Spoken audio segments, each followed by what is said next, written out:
오늘은 장차 개발하리라 라는 제목으로 함께 은혜를 나누고자 합니다. 저는 오늘 말씀 시몬 베드로 이야기를 통해서 하나님께서 저와 여러분에게 주신 이 가능성을 어떻게 펼쳐나갈 수 있을까 함께 은혜를 나누고 싶습니다. 시몬 베드로는요, 예수님을 만나고 나서 이 내면의 가능성을 발견하고 그것을 펼쳐내 나갑니다. 이 베드로를 통해서 우리가 배워야 할 인생의 모습이 무엇인지를 함께 은혜를 나눴으면 좋겠어요. 오늘 말씀에 예수님이 시몬 베드로를 처음 만나는 장면이 나옵니다. 근데 이 성경에 나와 있는 것들은 이렇게 모든 걸 다 기록할 수 없기 때문에 이 중요한 장면들을 기록합니다. 이제 말씀의 배경은 이렇게 시작됩니다. 세례 요한이 예수님을 만나고 난 다음에 예수님을 보고 나서 뭐라고 이야기하냐면, 보라, 하나님의 어린 양이다. 근데 그 이야기를 듣고 이 두 제자가 그럼 내가 저분을 따라야겠다라고 따라갑니다. 근데 그 중에 한 사람이 누구였느냐면 베드로의 형제 안드레입니다. 예수님을 만나고 나서 이 안드레가 예수님이 진짜 메시아구나, 예수님이 나의 구원자구나 라는 것을 믿게 됩니다. 그리고 나서 42절 함께 같이 한번 읽겠습니다. 시작. 데리고 예수께로 오니 예수께서 보시고 이르시되 내가 요한의 아들 시몬이니 장차 게바라 하리라 하시니라. 게바는 번역하면 베드로라. 그리고 이제 안드레가 자기 형한테 가서 형 빨리 와봐, 진짜 메시아가 온 것 같아. 그러니까 이 시몬이, 베드로가 궁금한 거거든요. 그래서 쫓아옵니다. 오더니 이 안드레가 자기 형을 예수님한테 얘기하지도 않았고 본인도 본인 소개를 하지 않았는데 같이 오니까 대뜸 예수님 하시는 말씀이 네가 시몬이구나. 그리고 아빠 이름도 얘기해. 요한의 아들 시몬이구나 라고 이야기해요. 우리가 딱 보면 누구의 아들인지 압니까? 저는 저 누구의 아들인지 아십니까? 여러분 아시는구나.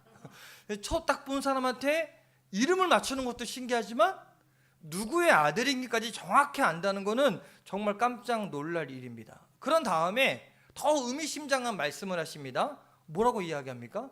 네가 지금은 시몬이지만 앞으로 장차 게바라고 불러질 거다. 너의 이름이 시몬이 아니라 게바로, 베드로로 바뀌게 될 거다라고 이야기해요. 자, 여기서 시몬이라는 이름은요, 베드로의 현재의 모습을 말하고 있습니다. 이 시몬이라는 이름의 뜻은요, 듣는다라는 뜻입니다.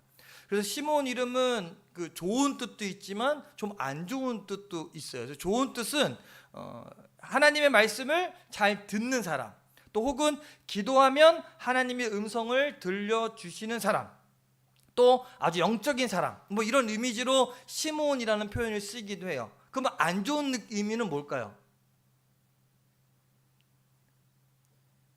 듣기만 하는 사람, 듣기만 하고 움직이지 않는 사람, 어쩔 줄 몰라 하는 사람, 결정을 못하는 사람. 혹시 여러분 주변에 이런 사람 있지 않습니까? 여기도 물어보고 저기도 물어보고 막 물어보고 결정은 내가 하면 다행이지 결정도 못해. 그냥 막 듣기만 하는 사람 있습니다. 또 이랬다 저랬다, 이 말 팔랑귀라 그러잖아요. 이 말 들으면 이렇게 맞나 보다, 저 말 들으면 저게 맞나 보다, 이렇게 쉽게 바꾸어지는 사람, 변덕이 심한 사람들에게 이 유대인들이 흔하게 시몬, 너는 시몬 같아 라고 이름을 불려주기도 합니다. 예수님이 이 시몬을 만나는 그 순간에는 그런 모습이었지만 그에게 이제 새 이름을 붙여줍니다. 그 새 이름이 뭡니까? 게바. 따라해볼까요? 게바. 이 게바라는 뜻은 뭘까요?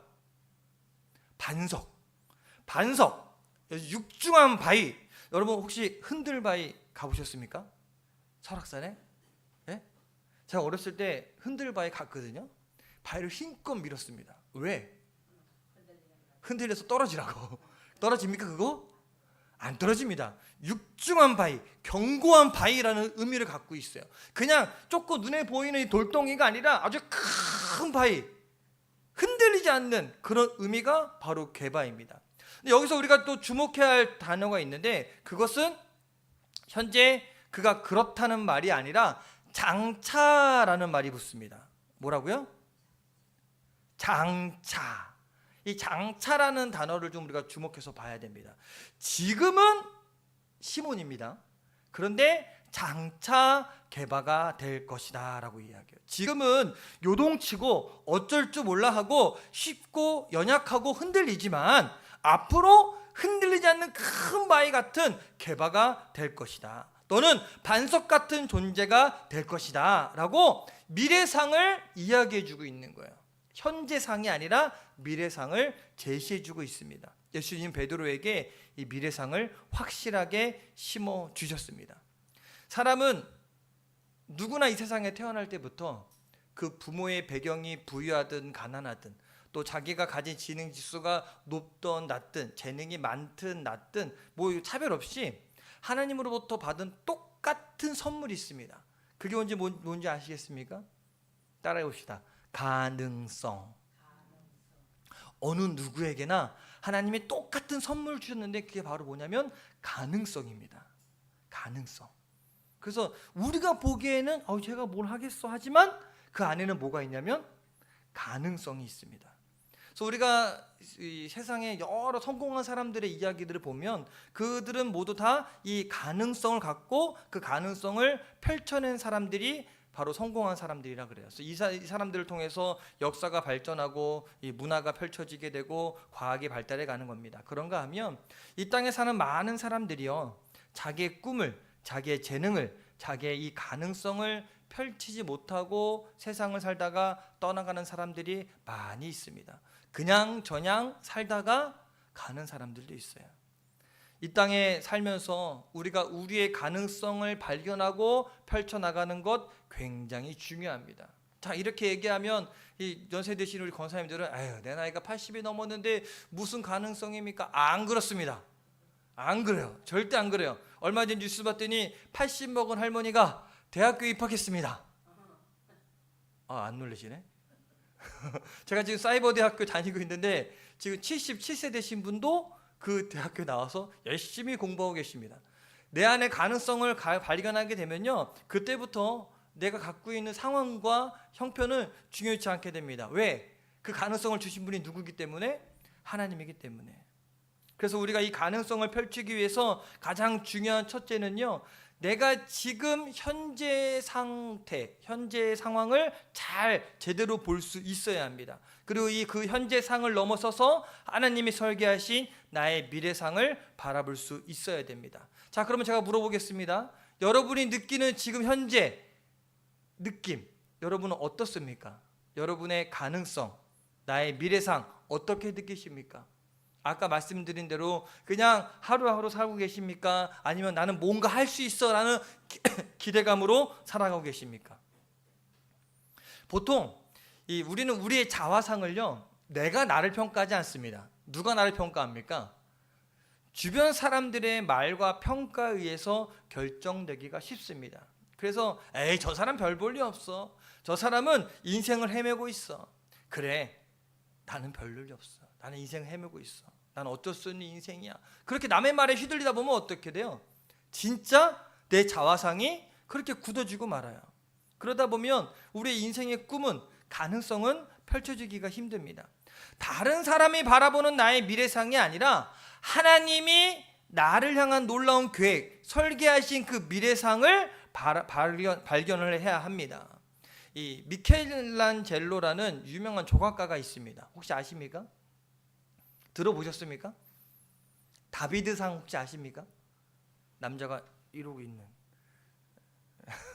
근데 그 다비드상의 만들어진 아주 유명한 예화가 하나 있는데, 이 미켈란젤로가 성당 뒤뜰에서 큰 돌덩이 하나를 보게 됩니다. 근데 그 돌덩이가 눈싸움을 해요. 그러면 돌덩이가 말하죠. 너 왜 나 째려보냐? 말합니까? 안 말하죠. 계속 째려봐요. 그 숯불 사이에서 저는 더져 있는 저 큰 돌덩이 하나를 가만히 보고 있다가 이 미켈란젤로가 이렇게 얘기했다고, 그 돌덩이한테. 저거야. 다비드야. 다비드가 온다. 다비드가 나에게 온다. 라고 이야기했대요. 그리고 그때부터 그 돌덩이에게 정지를 해갖고 뭘 만드냐면 아주 유명한 다비드상을 만들게 됐다는 거예요. 다른 사람은 그냥 돌로 보지만 이 미켈란젤로는 그 돌에 있는 뭘 본 거예요? 가능성을 보고 그 가능성을 입 밖으로 얘기하고 그뿐만 아니라 정으로 조각을 해서 실제로 그 다비드상을 만들어냈다는 겁니다. 사람들이 여러분에게 어떤 말을 합니까? 어떤 말을 제일 많이 들으셨습니까? 너 정말 대단해. 할 수 있어. 너는 할 수 있어 라고 이야기합니까? 아니면 에이 안 돼. 희망 없어. 뭘 한다 그래. 끝났어 라고 이야기합니까? 제가 농사를 지면서 좀 다른 얘기이긴 해요. 때를 잘 모르잖아요. 뭘 언제 심어야 될지 언제 거다 잘 모르니까 어느 때는 잘 몰라서 그때 심으려고 그러면 권사님들 저한테 하던 말씀이 있어요. 뭐라고 이야기해요? 안 돼요. 안 돼. 늦었어. 때가 안 돼. 그러면 저는 심으려는 마음이 생길까요? 안 심으려는 마음이 생길까요? 에? 안 심으려고 그래요. 왜? 안 된다고 하니까. 안 된다고 하니까. 이게요. 사람들이 나를 바라봤을 때는요. 심은 그 현재 상태를 바라봐요. 부족하고 연약한 사람, 부족한 존재. 그러나 하나님이 나를 바라봤을 때는 어떨까요? 하나님이 나를 바라본 미래상, 내 안에 가능성을 심어줬으니 성경은 우리에게 이렇게 말합니다. 내가 택한 백성, 왕같은 제사장, 세상의 소금, 빛이라고 말합니다. 현재의 자기 모습이 아니라 내 현재상을 넘어서서 하나님의 눈을 통해서 나를 바라본 사람, 이 미래상을 볼 줄 아는 사람, 이런 사람은요 새로운 인생을 살아갈 수가 있습니다. 나이는 중요치 않아요. 상황은 중요치 않습니다. 내 현재의 모습이 아니라 하나님의 눈을 통해서 나를 바라보는 그런 믿음의 사람이 되길 주님의 이름으로 간절히 축원합니다. 두 번째로 하나님이 계획하신 나의 미래상의 근거에서 삶의 목적을 발견해야 됩니다. 주님이 시몬 베드로를 처음 만났을 때 그의 미래상을 보여주셨습니다. 장차 개바가 되리라. 근데 여기서 더 중요한 질문이 있습니다. 그래서 어떡하라고? 베드로가 반석, 이름처럼 반석 같은 존재가 되어서 뭐 어쩌자는 거야? 그래서 무슨 일을 하자는 거야? 이런 질문 안 해보십니까? 예를 들어서 내가 수진아 너는 이 다음에 아주 훌륭한 간호사가 될 거야. 그러면 이제 수진이가 그래서요? 어쩌라고요? 나 아직 중학교 2학년인데 뭐 어떡하라고요? 이런 질문 할 수 있지 않습니까? 물론 그렇게 얘기하지 않지만 그렇게 질문할 수 있어요. 권사님 사업 잘 될 겁니다. 그래서요? 어떡하라고요? 나 지금 어려운데. 근데 베드로한테 너는 개바가 될 거야! 라고 이야기하지만 현재 상태는 아닌데 뭐 어떡하라고 나보고 개바가 돼서 반석이 돼서 내가 뭘 할 수 있는데. 여러분 우리가요 무엇이 되느냐도 중요한 질문이지만 내가 뭘 하고 사느냐 이게 더 중요합니다. 이게 우리의 인생의 숙제고 목적입니다. 우리가 인생을 살면서 가장 큰 비극 중에 하나가 뭐냐면 내 사명을 발견하지 못하고 살아가는 거예요. 내가 왜 살고 있는지 모르는 사람, 내가 왜 태어났는지 모르고 인생을 살아가는 건 참 비극입니다. 여러분 왜 사십니까? 자기 자신한테 물어보세요. 나는 왜 살고 있는가? 왜 안 따라해? 나한테 물어보라니까? 자기 스스로 나 왜 살고 있는가? 왜 살고 있어요? 여러분 우리가 삶의 이유를 알아야 돼요. 그래서 저는 이런 질문을 참 많이 합니다. 일하는 사람한테는 왜 일을 합니까? 공부할 때 왜 공부를 합니까? 운동을 하면 왜 운동을 합니까? 예수님은 시몬을 만나자마자 너는 장차 베드로가 될 거야. 내 손에 의해서 다듬어지고 만들어져서 너는 반석 같은 존재가 될 거야 라고 그냥 이야기해주고 그 이야기로 끝나지 않았어요. 그 다음의 이야기가 더 중요합니다. 어느 결정적인 시각에 베드로에게 그가 해야 할 일을 분명하게 알려주십니다. 자, 마태복음 16장 16절 함께 같이 한번 읽어봅시다. 시작. 시몬 베드로가 대답하여 이르되 주는 그리스도시요 살아계신 하나님의 아들이시니이다. 베드로가 이 고백을 딱 하니까 예수님이 뭐라 그랬을까요? 자, 처음 만났을 때 네가 장차 개바가 될 거야. 그리고 그다음부터 베드로라고 계속 불러요. 베드로야, 베드로야. 근데 어느 날 베드로가 은혜를 받았어. 그 예수님을 고백합니다. 너는 나를 누구라고 이야기하냐? 그랬더니 베드로가 힘있게 고백합니다. 주는 그리스도시요 살아계신 하나님의 아들입니다. 나의 구원자 되십니다. 그랬더니 예수님이 이제 실제적으로 네가 뭘 하고 살아야 되는지 그 미션을 제시해 줍니다. 이 반석 위에 나의 교회를 세우리니. 네가 반석이다라고 이야기했잖아요. 그 너 위에 내가 교회를 세울 거야. 이 순간 베드로의 미션을, 인생의 목적을 제시해 줍니다. 그럼 교회가 뭡니까? 교회. 하나님의 백성이 교회거든요. 여러분, 하나님 믿는 자들이 교회입니다. 즉 하나님의 백성들이 교회를 만들어 가는데 그 하나님의 백성들을 이제 베드로가 세워가라는 것입니다. 세상을 복음화하고 세상을 바꿀 수 있는 하나님의 백성들을 세우는 것이 베드로의 미션이라는 겁니다. 그리고 청문 열쇠를 누구한테 줬어요? 교회를 세우는 베드로한테 줬잖아요. 여러분, 존재하는 모든 것은요 그 목적이 있습니다. 여러분, 왜 살고 있습니까?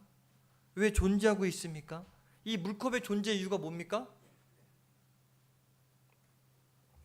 얘 왜 만들었어요? 물 담으라고 나왔는데 이걸로 망치질하면 얘가 망치질 됩니까? 연필은 왜 만들었습니까? 글씨 쓰라고. 우리가 저녁마다 하윤이가 학교 가기 전에 엄마가 필통을 꼭 확인합니다. 전날 연필 3개, 지우개를 넣어서 학교를 보냅니다. 저녁에 열어보면 없어요. 다음날 또 연필 3개와 지우개를 넣어서 학교를 보냅니다. 저녁에 열면 없어요. 다음날 연필 3개와 지우개를 넣어서 또 학교를 보냅니다. 저녁에 열면 없어요. 저녁에 한 번도 연필이 들어와 본 적이 없어요. 대체 이 연필은 어디 갔을까요? 하윤이는 연필로 바닥을 찍습니다. 자기 옷에 그림을 그립니다. 연필로 지우개를 찍습니다. 연필이 배겨낼까요? 연필의 존재 목적은 뭡니까? 글씨를 쓰는 거예요. 그럼 연필 한 자루로 한 달도 써요. 근데 존재 목적과 다르게 이걸로 땅을 찍고 이걸로 하니 연필이 존재 목적을 잃어버려요. 그리고 연필 깎는 거 재밌으니까요. 멀쩡한 연필을 계속 깎아요. 그러면 연필이 어떻게 돼요? 분명히 새 거 넣었는데 요만해져서 와요. 뭐 하윤이가 그렇게 장난치니까 하는 거지만 여러분, 존재 목적이 분명하게 있어요. 근데 그 존재 목적에 맞게끔 쓰여져야 그걸 만든 사람이 좀 보람을 느끼지 않겠습니까? 여기 마이크가 이렇게 있습니다. 이 마이크의 존재 목적은 뭡니까? 제가 말하고 여러분이 듣기 위해서 이 존재 목적을 합니다. 근데 얘가요 딱 뽑혀서 저기 그 아마존에 있는 원주민한테 갖다 준다 생각해 보세요. 걔는 이걸 뭐라고 생각할까요? 한 번도 보지 못한 첫 물건이에요. 오, 쇠 막대기가 있네. 그래서 이 막대기로 막 휘두르고 다니는 거예요. 이거 보기보다 좀 비싸거든요. 근데 비싼 이 마이크를 갖고 막 휘두르면 달아요. 얘 존재 목적은 뭔데? 말을 듣고 전파하는 데 그 존재 목적이 있는데, 여러분, 그러면 이 존재 목적을 알려면 가장 좋은 건 뭐냐면 만든 사람한테 이걸 왜 만든지 물어보면 우리가 그걸 잘 사용할 수 있어요. 그래서 물건을 채로 살면 그 안에 뭐가 들어있어요? 사용 설명서가 있어요. 사용 설명서를 읽어보면 그걸 잘 쓸 수가 있습니다. 근데 저는 특징이 하나 뭐냐면 새 거 물건 사잖아요. 설명서 잘 안 봐요. 그냥 내가 알 거니 생각하고 해요. 그래서 막 헤매다가 설명서 보면 아, 이거구나 라고 알거든요. 근데 처음부터 그 설명서를 잘 보고 그 목적을 안다면 잘 쓰여질 수 있지 않겠습니까? 자, 그렇다면 우리를 만드신 분이 누굽니까? 하나님이에요. 그러면 우리의 인생을 만드신 하나님 앞에 물어보면 되지 않겠습니까? 전 진지하게 질문해 보시면 되지 않겠습니까? 하나님, 저 왜 만드셨어요? 무엇 때문에 이 땅에 태어나게 하셨어요? 물어보신 분. 나는 물어봤어요. 많이, 여러 번. 여러분은 물어보시면 손 한번 들어볼까요? 우리? 나는 하나님한테 물어본 적 있다. 한번 이제 물어봤으면 좋겠어요.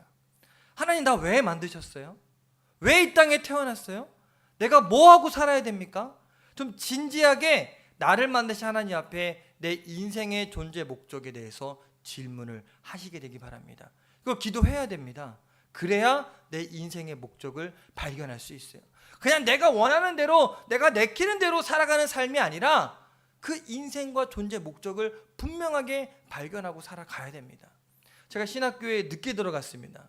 늦게 들어가서 보니 거기 이제 막 같이 저보다 6살 어린 동생들이랑 같이 이제 학교를 다녔습니다. 또 온 친구들 중에 신학교를 졸업하고 목회자가 되지 않는 친구들이 절반 가까이 됩니다. 근데 그 이유가 분명합니다. 왜 그런지 아십니까?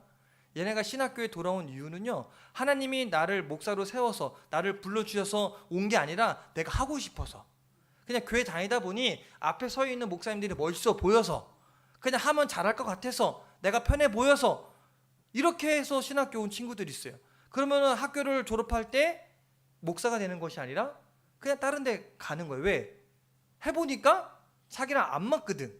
내가 하나님 부르심이 아닌 거를 깨닫게 되니까. 그래서 여러분, 우리 하나님께 좀 물었으면 좋겠어요. 하나님, 나의 존재 목적이 뭡니까? 내가 왜 이 땅을 살아가야 됩니까? 나를 왜 이 땅에 태어나게 하셨습니까? 기도하시고 묻고 답을 얻으시는 저 여러분 되기를 간절히 축원합니다. 마지막 세 번째로요, 내 인생의 주인이신 하나님을요 좀 신실하게 따라가야 합니다. 나의 과거의 주인, 현재의 주인, 그리고 인생의 미래의 주인이신 하나님을 신실하게 따라갈 수 있어야 됩니다. 예수님께서 시몬 베드로를 한 번 만난 것으로 끝났을까요? 자, 오늘 처음 만남했죠. 그리고 이제 베드로한테 너는 개바가 되리라. 자, 물어볼게요. 개바가 되리라. 그리고 베드로가 예수님을 따라갔을까요? 자, 이때부터 예수님 제자가 됐다. 손 한번 들어볼까요? 아니다. 그 얘기 듣고 나서 고기 잡으러 갔다. 뭐 손 안 드는 사람은 뭐예요? 잘 모르겠다. 예수님이요, 그 말한 다음에도 이 안드레와 베드로는 여전히 물고기를 잡고 있었습니다. 근데 그런 물고기 잡고 있는 안드레와 베드로를 예수님이 다시 찾아가십니다. 그리고 그때 주님은 베드로에게 이야기합니다. 나를 따라오너라. 그냥 미래상만 제시해 준 것이 아니에요. 너 개바가 될 거야. 그냥 끝난 게 아닙니다. 개바가 될 거니까 너 이제 나를 따라라. 내가 너희로 사람을 낚는 어부가 되게 하겠다. 나를 따라오면 하나님이 너희를 위해서 계획하신 사람을 낚는 어부, 너희 안에 있는 그 가능성을 발견해서 반석이 되게 하겠다. 그렇게 주님이 그들을 부르십니다. 그러니까 베드로가 어떻게 합니까? 다 버리고 예수님을 따라갑니다. 이게 중요한 거예요. 우리가 주님을 따라가는 것이 중요합니다. 왜 우리가 주님을 따라가는 것이 중요할까요? 그 주님이 여러분과 저의 인생을 설계하신 분이고 우리 인생의 목적을 주신 분입니다. 그리고 인생의 가능성이 실현될 수 있도록 우리를 도울 수 있는 분이 바로 그 주님이시기 때문에 주님을 따라가지 않고 우리 인생의 꿈과 진정한 비전은 실현될 수 없습니다. 여러분의 꿈을 잃어버리지 마시게 되길 간절히 축원합니다. 그리고 하나님을 의지하시게 되길 바랍니다. 여러분, 꿈을 꾸세요. 내 안에 있는 가능성을 발견하세요. 그 가능성을 펼쳐나갈 수 있게 되기를 간절히 축원합니다. 성령이 임하면 아비들은 꿈을 꾸라 그랬어요. 꿈을 꾼다 그랬어요. 노인들이 꿈을 꾼대요. 우리 애들한테는 너 꿈이 뭐냐? 라고 물어보죠. 근데 우리 80 넘으신 우리 어르신들한테는 꿈이 뭐냐고 물어봅니까? 노인정 가서 제가 노인정 계신 어르신들한테 어르신들 꿈이 뭐예요? 라고 물어보면 저한테 뭐라 그럴까요? 나는 그 대답을 알아요. 그냥 편하게 눈 감는 거야. 그냥 편하게 병 고침 없이 그냥 갔으면 좋겠어 라고 이야기해요. 그런데 여러분, 분명한 건 뭐냐면 아직 우리가 이 땅에 살아가고 있다는 거는 아직 우리 안에 있는 가능성이 있다는 거고 우리를 향한 놀라운 계획이 남아있다는 겁니다. 우리가 숨이 붙어있는 한 우리는 하나님의 뜻을 이루는 믿음의 사람이 되어야 됩니다. 여러분의 꿈을 펼쳐줄 수 있는 그 가능성을 실현해 줄 수 있는 내 삶의 주인이신 하나님, 나를 위해서 십자가에서 자신의 생명을 내어주신 그 하나님, 그 하나님이 내 삶 속에 들어오셔서 간섭하시고 주관할 수 있도록 나를 내어 놔야 됩니다. 그 주님을 우리가 따라가야 됩니다. 그렇게 주님을 따라갈 때 우리의 가능성이 실현되는 인생을 살아갈 수 있게 될 것입니다. 그 삶이 여러분에게 이루어지기를 축원합니다. 꿈을 꾸시다. 내 꿈이 아니라 하나님이 나에게 심어준 가능성, 그 가능성을 이루어가는 저 여러분 되기를 주님의 이름으로 간절히 축원합니다. 그것이 우리 인생의 보람이 될 겁니다. 우리의 존재의 의미가 될 것입니다. 그것이 바로 진정한 행복입니다. 여러분 행복하십니까? 행복하십니까? 우리 아이들한테 물어보고 싶어요. 수민아, 민서야, 수진아, 하영아, 하람아, 수빈아, 너는 행복하니? 행복해? 민서야, 나 묻고 싶어. 너 살 왜 빼? 봐봐요. 물어봤더니 그 이유가 명확하죠. 똑같이 여러분에게 누가 당신은 왜 사십니까? 라고 물어보면 그 이유가 나와야 돼. 너 살 왜 빼? 이쁜 옷 입고 싶어서요. 분명히 바로 나왔어. 이제 1도 고민 안 해. 왜? 목표가 분명하니까. 여러분 삶에도 이런 분명한 목적이 있게 되길 바랍니다. 알겠죠? 한번 일주일 동안 우리 추석 명절 동안 가족들과 함께 만나잖아요. 가족들한테 물어보세요. 한번. 너는 왜 살고 있니? 너의 인생의 목적은 뭐니? 너 꿈은 뭐니? 너 안에 있는 가능성이 뭐니? 그리고 아이들의 현재, 우리 조카들의 손주들의 현재 상태를 보지 마시고 그 안에 하나님이 심어주신 가능성을 보시고 그들에게 칭찬해 주실 수 있게 되길 바랍니다. 할렐루야. 그래서 우리 입으로 내어지는 것들을 하나님이 보시고 그것이 하나님께서 반드시 이루어지는 꿈과 비전이 되길 주님의 이름으로 간절히 축원합니다. 우리 함께 찬양합시다. 우리 행복 함께 찬양하시고 기도하겠습니다.